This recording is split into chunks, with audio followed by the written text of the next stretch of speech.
Hi everyone, welcome back for the next chapter of Harry Potter and the Sorcerer's Stone by J.K. Rowling. It's a really good book. I hope you're enjoying it as much as I am. So in chapter 8, which was the last chapter we read, it was the Potions Master. Our friends started their new classes. So they had some classes they had Defense Against the Dark Arts with Professor Quirrell, and he wore that mysterious purple turban. The Transfiguration with Professor McGonagall. They had the History of Magic with Professor Binns, who was a ghost.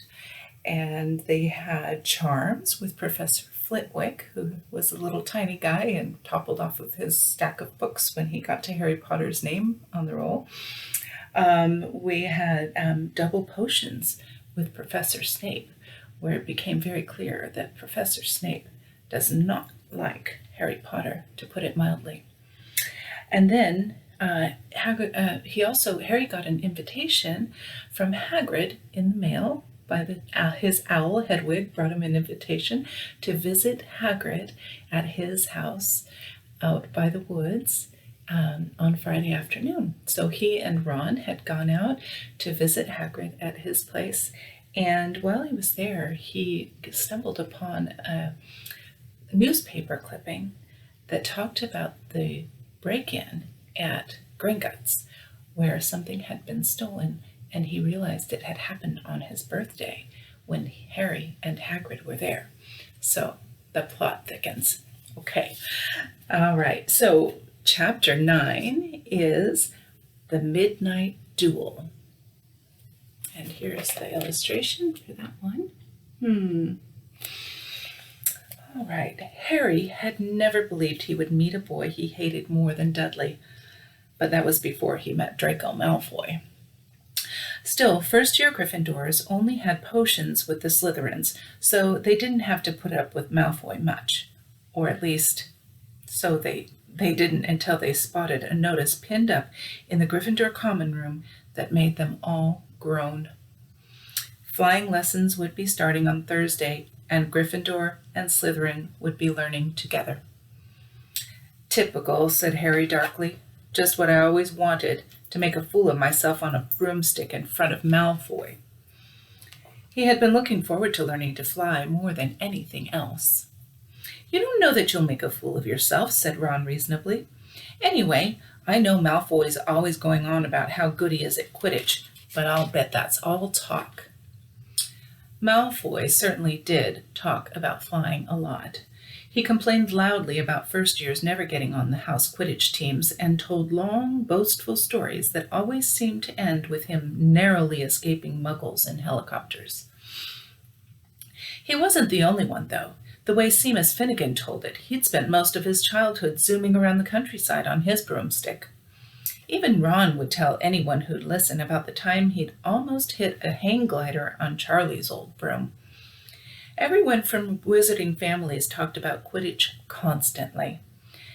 Ron had already had a big argument with Dean Thomas, who shared their dormitory, about soccer. Ron couldn't see what was so exciting about a game with only one ball where no one was allowed to fly.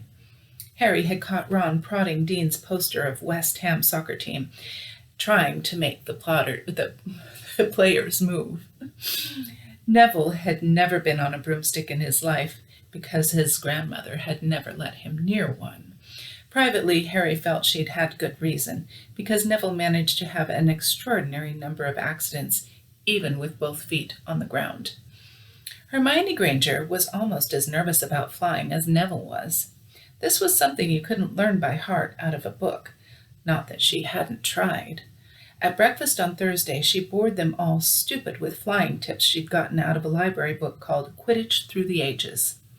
Neville was hanging on her every word, desperate for anything that might help him hang on to his broomstick later. But everybody else was very pleased when Hermione's lecture was interrupted by the arrival of the mail. Harry hadn't had a single letter since Hagrid's note, something that Malfoy had been quick to notice, of course. Malfoy's eagle owl was always bringing him packages of sweets from home, which he'd opened gloatingly at the Slytherin table. A barn owl brought Neville a small package from his grandmother. He opened it excitedly and showed them a glass ball the size of a large marble, which seemed to be full of white smoke. "It's a remembrall," he explained. "Gran knows I forget things.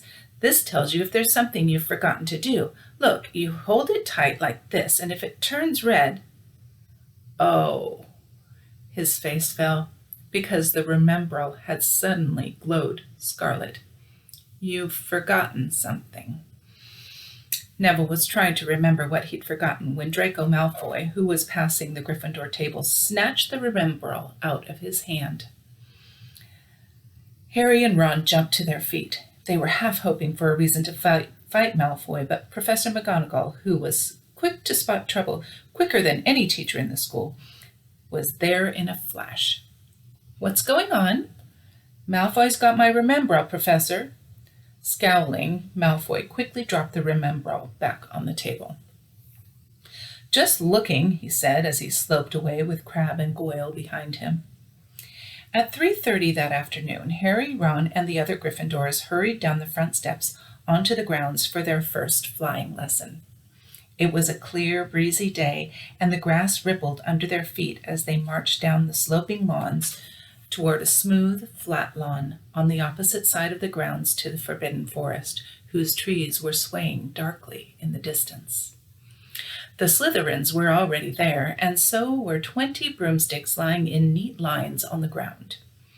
Harry had heard Fred and George Weasley complain about the school brooms, saying that some of them started to vibrate if you flew too high, or always flew slightly to the left.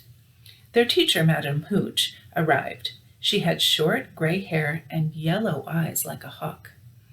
"Well, what are you all waiting for?" she barked. "Everyone stand by a broomstick. Come on, hurry up." Harry glanced down at his broom. It was old, and some of the twigs stuck out at odd angles. "Stick out your right hand over your broom," called Madame Hooch at the front, "and say, 'Up!'" "Up!" everyone shouted. Harry's broom jumped into his hand at once, but it was one of the few that did. Hermione Granger's had simply rolled over on the ground, and Neville's hadn't moved at all. Perhaps brooms, like horses, could tell when you were afraid, thought Harry. There was a quaver in Neville's voice that said only too clearly that he wanted to keep his feet on the ground. Madame Hooch then showed them how to mount their brooms without sliding off the end, and walked up and down the rows correcting their grips. Harry and Ron were delighted when she told Malfoy he'd been doing it wrong for years. "Now, when I blow my whistle, you kick off from the ground hard," said Madame Hooch. "Keep your brooms steady, rise a few feet, and then come straight back down by leaning forward slightly. On my whistle, 3, 2... But Neville, nervous and jumpy and frightened of being left on the ground, pushed off hard before the whistle had touched Madame Hooch's lips. "Come back, boy!" she shouted, but Neville was rising straight up like a cork shot out of a bottle. 12 feet, 20 feet. Harry saw his scared white face look down at the ground, falling away, saw him gasp, slip sideways off the broom, and wham! A thud and a nasty crack, and Neville lay face down on the grass in a heap. His broomstick was still rising higher and higher, and started to drift lazily toward the Forbidden Forest and out of sight. Madame Hooch was bending over Neville, her face as white as his. "Broken wrist," Harry heard her mutter. "Come on, boy. It's all right. Up you get." She turned to the rest of the class. "None of you is to move while I take this boy to the hospital wing. You leave those brooms where they are, or you'll be out of Hogwarts before you can say Quidditch. Come on, dear." Neville, his face tear-streaked, clutching his wrist, hobbled off with Madame Hooch, who had her arm around him. No sooner were they out of earshot than Malfoy burst into laughter. "Did you see his face, the great lump?" The other Slytherins joined in. "Shut up, Malfoy," snapped Parvati Patil. "Ooh, sticking up for Longbottom," said Pansy Parkinson, a hard-faced Slytherin girl. "Never thought you'd like a fat little crybaby, Parvati." "Look," said Malfoy, darting forward and snatching something off the grass. "It's that stupid thing Longbottom's Gran sent him." The remembrall glittered in the sun as he held it up. "Give that here, Malfoy," said Harry quietly. Everyone stopped talking to watch. Malfoy smiled nastily. "I think I'll leave it somewhere for Longbottom to find. How about up a tree?" "Give it here," Harry yelled. But Malfoy had leapt onto his broomstick and taken off. He hadn't been lying. He could fly well. Hovering level at the topmost branches of an oak, he called, "Come and get it, Potter!" Harry grabbed his broom. "No!" shouted Hermione Granger. "Madam Hooch told us not to move. You'll get us all in trouble." Harry ignored her. Blood was pounding in his ears. He mounted the broom and kicked hard against the ground, and up he soared. Air rushed through his hair, and his robes whipped out behind him. And in a rush of fierce joy, he realized he'd found something he could do without being taught. This was easy. This was wonderful. He pulled his broomstick up a little to take it even higher, and heard screams and gasps of girls back on the ground, and an admiring whoop from Ron. He turned his broomstick sharply to face Malfoy in midair. Malfoy looked stunned. "Give it here," Harry called, "or I'll knock you off that broom." "Oh, yeah?" said Malfoy, trying to sneer but looking worried. Harry knew somehow what to do. He leaned forward and grasped the broom tightly in both hands, and it shot toward Malfoy like a javelin. Malfoy only just got out of the way in time. Harry made a sharp about-face and held the broom steady. A few people below were clapping. "No Crabbe and Goyle up here to save your neck, Malfoy," Harry called. The same thought seemed to have struck Malfoy. "Catch it if you can, then," he shouted, and he threw the glass ball high into the air and streaked back toward the ground. Harry saw, as though in slow motion, the ball rise up in the air and then start to fall. He leaned forward and pointed his broom handle down. Next second, he was gathering speed in a steep dive, racing the ball. Wind whistled in his ears, mingled with the screams of people watching. He stretched out his hand. A foot from the ground, he caught it, just in time to pull his broom straight, and he toppled gently onto the grass, with the remembrall safely in his fist. "Harry Potter!" His heart sank faster than he'd just dived. Professor McGonagall was running toward them. He got to his feet, trembling. "Never in all my time at Hogwarts." Professor McGonagall was almost speechless with shock, and her glasses flashed furiously. "How dare you? You might have broken your neck." "It wasn't his fault, Professor." "Be quiet, Miss Patil." "But Malfoy—" "That's enough, Mr. Weasley. Potter, follow me, now." Harry caught sight of Malfoy, Crabbe, and Goyle's triumphant faces as he left, walking numbly in Professor McGonagall's wake as she strode toward the castle. He was going to be expelled. He just knew it. He wanted to say something to defend himself, but there seemed to be something wrong with his voice. Professor McGonagall was sweeping along without even looking at him. He had to jog to keep up. Now he'd done it. He hadn't even lasted 2 weeks.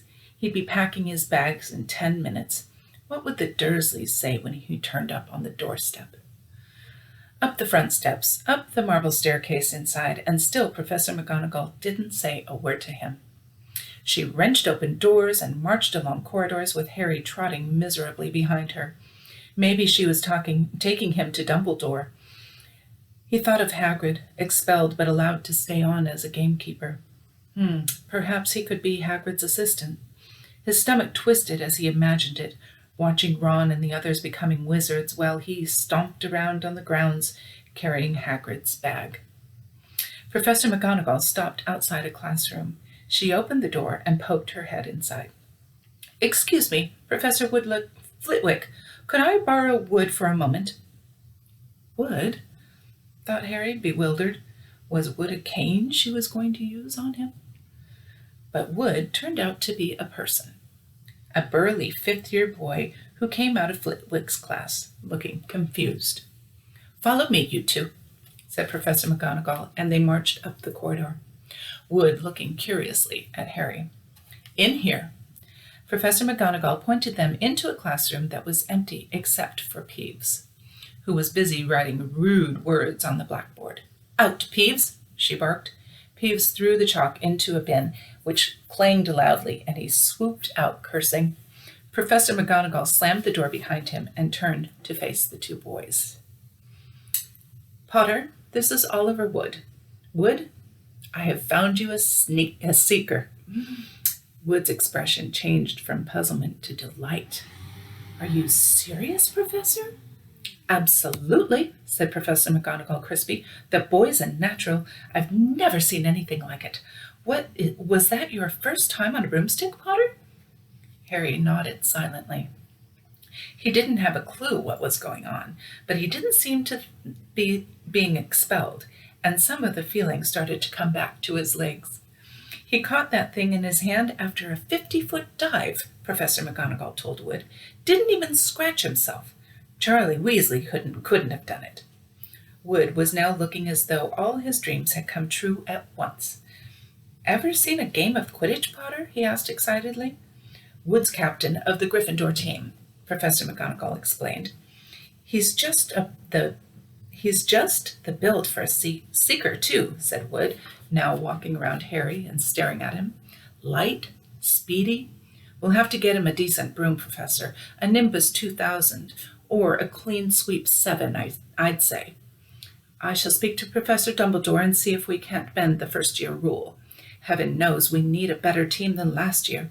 Flattened us in the last match by Slytherin. I couldn't look Severus Snape in the face for weeks." Professor McGonagall peered sternly over her glasses at Harry. "I want to hear you're training hard, Potter, or I may change my mind about punishing you." Then she suddenly smiled. "Your father would have been proud," she said. "He was an excellent Quidditch player himself." "You're joking." It was dinner time. Harry had just finished telling Ron what had happened when he'd left the grounds with Professor McGonagall. Ron had a piece of steak and kidney pie halfway to his mouth, but he'd forgotten all about it. "Seeker," he said. "But first years never. You must be the youngest house player in about—" "A century," said Harry, shoving pie into his mouth. He felt particularly hungry after the excitement of the afternoon. "Wood told me." Ron was so amazed, so impressed. He just sat and gaped at Harry. "I start training next week," said Harry. "Only don't tell anyone. Wood wants to keep it a secret." Fred and George Weasley now came into the hall, spotted Harry, and hurried over. "Well done," said George in a low voice. "Wood told us. We're on the team too. Beaters."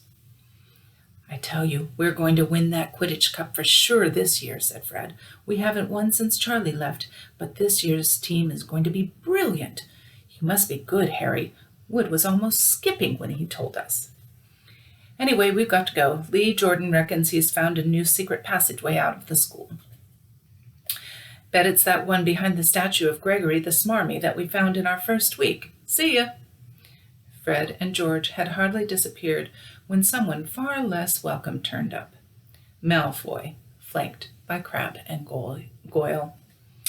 "Having a last meal, Potter? When are you getting the train back to the Muggles?" "You're a lot braver now that you're back on the ground and you've got your little friends with you," said Harry coolly. There was, of course, nothing at all little about Crabbe and Goyle, but as the high table was full of teachers, neither of them could do more than crack their knuckles and scowl. "I'll take you on any time on my own," said Malfoy. "Tonight, if you want. Wizard's duel. Wands only, no contact. What's the matter? Never heard of a wizard's duel before, I suppose?" "Of course he has," said Ron, wheeling around. "I'm his second. Who's yours?" Malfoy looked at Crabbe and Goyle, sizing them up. "Crabbe," he said, "midnight, all right? We'll meet you in the trophy room. That's always unlocked."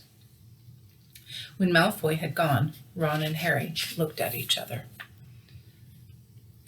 is a wizard's duel, said Harry. And what do you mean you're my second?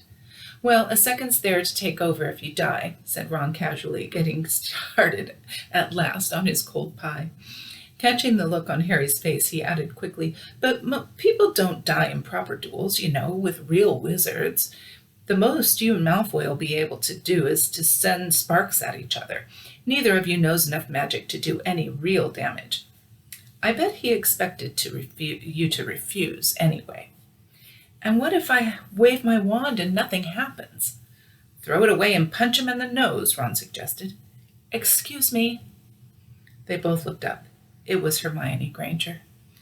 Can't a person eat in peace in this place? Said Ron. Hermione ignored him and spoke to Harry. I couldn't help overhearing what you and Malfoy were saying. Bet you could, Ron muttered. And you mustn't go wandering around the school at night. Think of the points you'll lose Gryffindor if you're caught, and you're bound to be. It's really very selfish of you. And it's really none of your business, said Harry. Goodbye, said Ron. All the same, it wasn't what you'd call the perfect end to the day, Harry thought, as he lay awake much later, listening to Dean and Seamus falling asleep. Neville wasn't back from the hospital wing. Ron had spent all evening giving him advice, such as, if he tries to curse you, you'd better dodge it, because I can't remember how to block them. There was a very good chance that they were going to get caught by Filch or Mrs. Norris, and Harry felt he was pushing his luck, breaking another school rule today. On the other hand, Malfoy's sneering face kept looming up out of the darkness. This was his big chance to beat Malfoy face to face. He couldn't miss it. 11:30, Ron muttered at last. We'd better go. They pulled on their bathrobes, picked up their wands, and crept across the tower room, down the spiral staircase, and into the Gryffindor common room. A few embers were still glowing in the fireplace, turning all the armchairs into hunched black shadows. They had almost reached the portrait hole when a voice spoke from the chair nearest them. I can't believe you're going to do this, Harry. A lamp flickered on. It was Hermione Granger, wearing a pink bathrobe and a frown. You, said Ron furiously, go back to bed. I almost told your brother, Hermione snapped. Percy, he's a prefect. He'd put a stop to this. Harry couldn't believe anyone could be so interfering. Hermione wasn't going to give up that easily. Come on, said Ron. He pushed open the portrait of the fat lady and climbed through the hole. Hermione wasn't going to give up that easily. She followed Ron through the portrait hole, hissing at them like an angry goose. Don't you care about Gryffindor? Do you only care about yourselves? I don't want Slytherin to win the House Cup, and you'll lose all the points I got from Professor McGonagall for knowing about switching spells. Go away. All right, but I warned you. You just remember what I said when you're on the train home tomorrow. You're so... But what they were, they didn't find out. Hermione had turned to the portrait of the fat lady to get back inside and found herself facing an empty painting. The fat lady had gone on a nighttime visit, and Hermione was locked out of Gryffindor Tower. Now what am I going to do? She asked shrilly. That's your problem, said Ron. We've got to go. We're going to be late. They hadn't even reached the end of the corridor when Hermione caught up with them. I'm coming with you, she said. You are not. Do you think I'm going to stand out here and wait for Filch to catch me? If he finds all three of us, I'll tell him the truth, that I was trying to stop you, and you can back me up. You've got some nerve, said Ron loudly. Shut up, both of you, said Harry sharply. I heard something. It was a sort of snuffling. Mrs. Norris? Breathed Ron, squinting through the dark. It wasn't Mrs. Norris. It was Neville. He was curled up on the floor, fast asleep, but jerked suddenly awake as they crept nearer. Thank goodness you found me. I've been out here for hours. I couldn't remember the new password to get into bed. Keep your voice down, Neville. The password's pig snout, but it won't help you now the fat lady's gone off somewhere. How's your arm? Said Harry. Fine, said Neville, showing them. Madame Pomfrey mended it in about a minute. Good. Well, look, Neville, We've got to go somewhere. We'll see you later."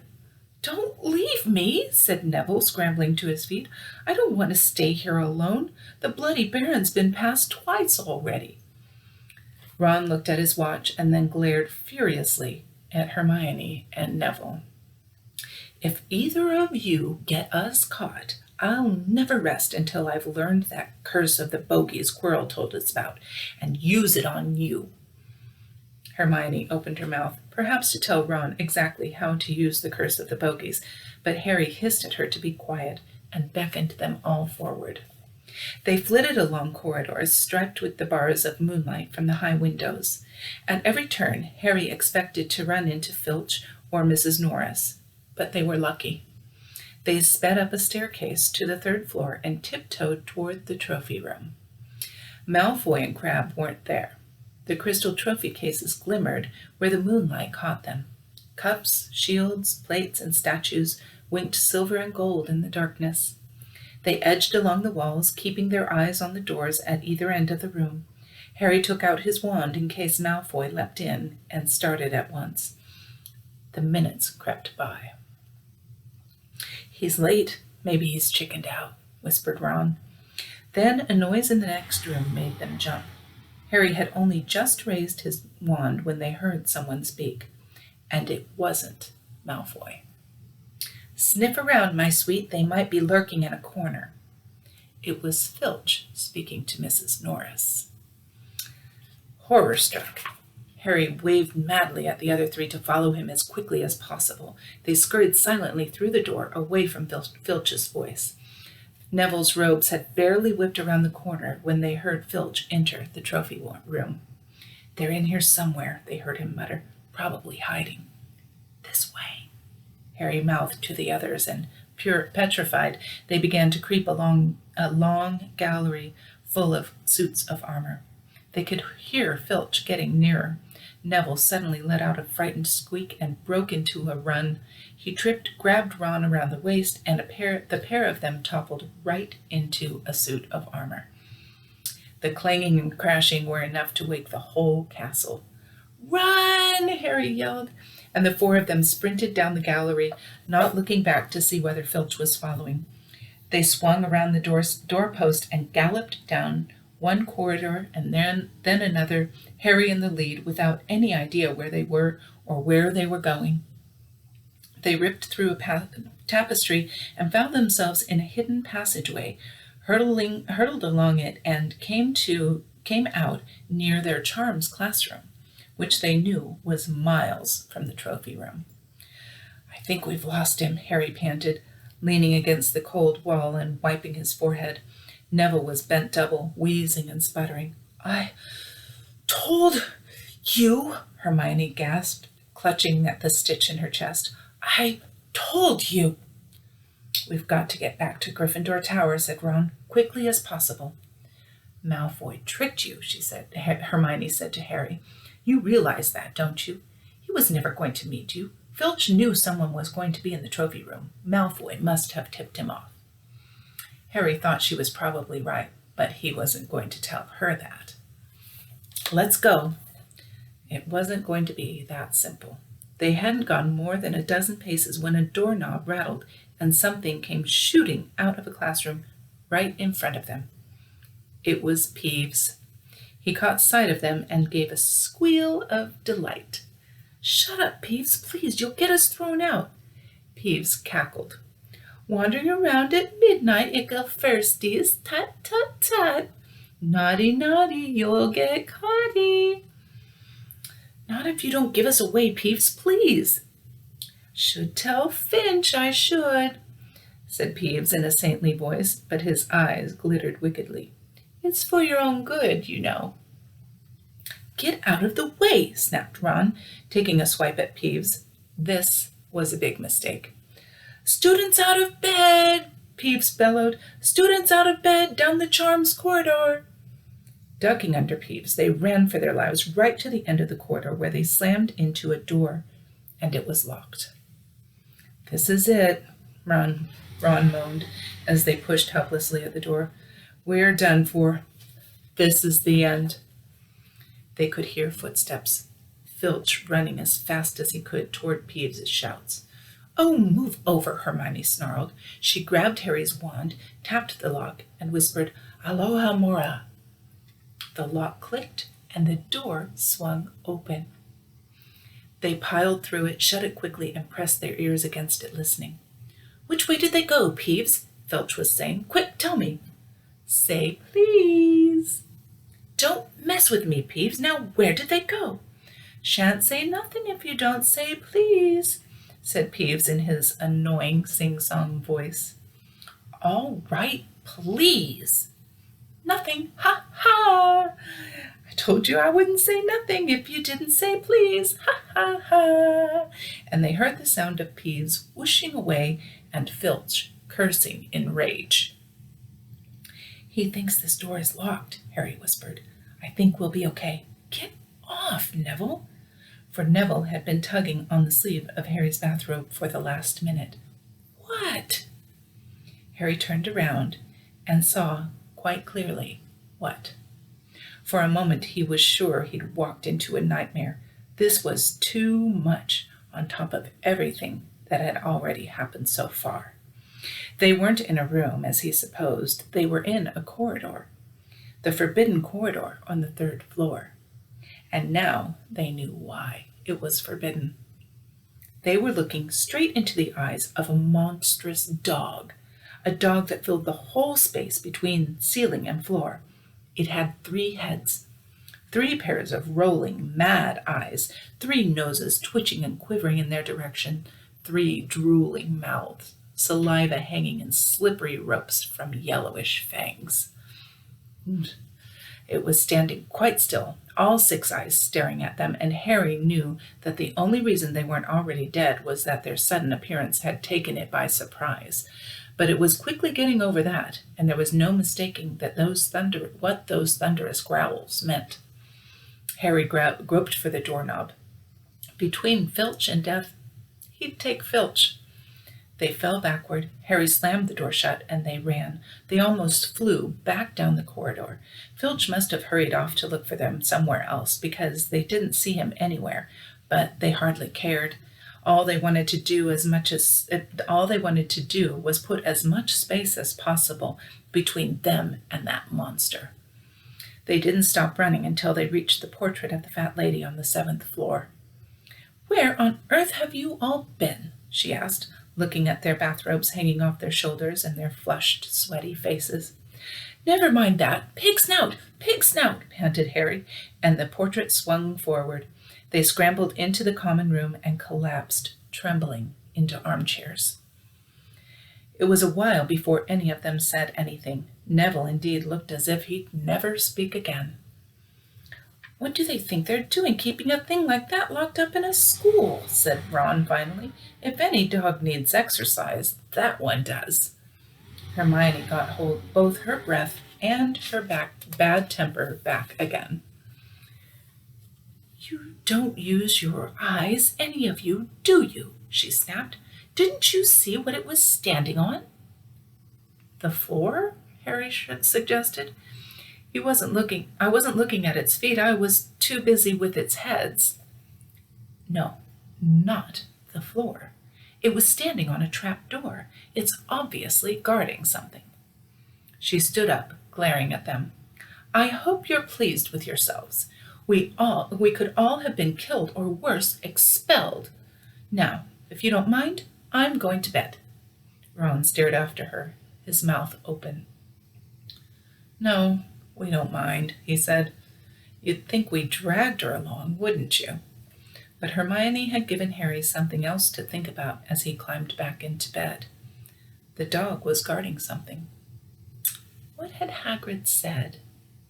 Gringotts was the safest place in the world for something he wanted to hide, except, perhaps, Hogwarts. It looked as though Harry had found out where the grubby little package from Vault 713 was. And that is the end of Chapter 9. What's down there? So, pretty exciting, huh? Well, I hope you're enjoying the story. Be sure to give it a thumbs up and join me for Chapter 10 next time. Thanks for coming by. See you soon.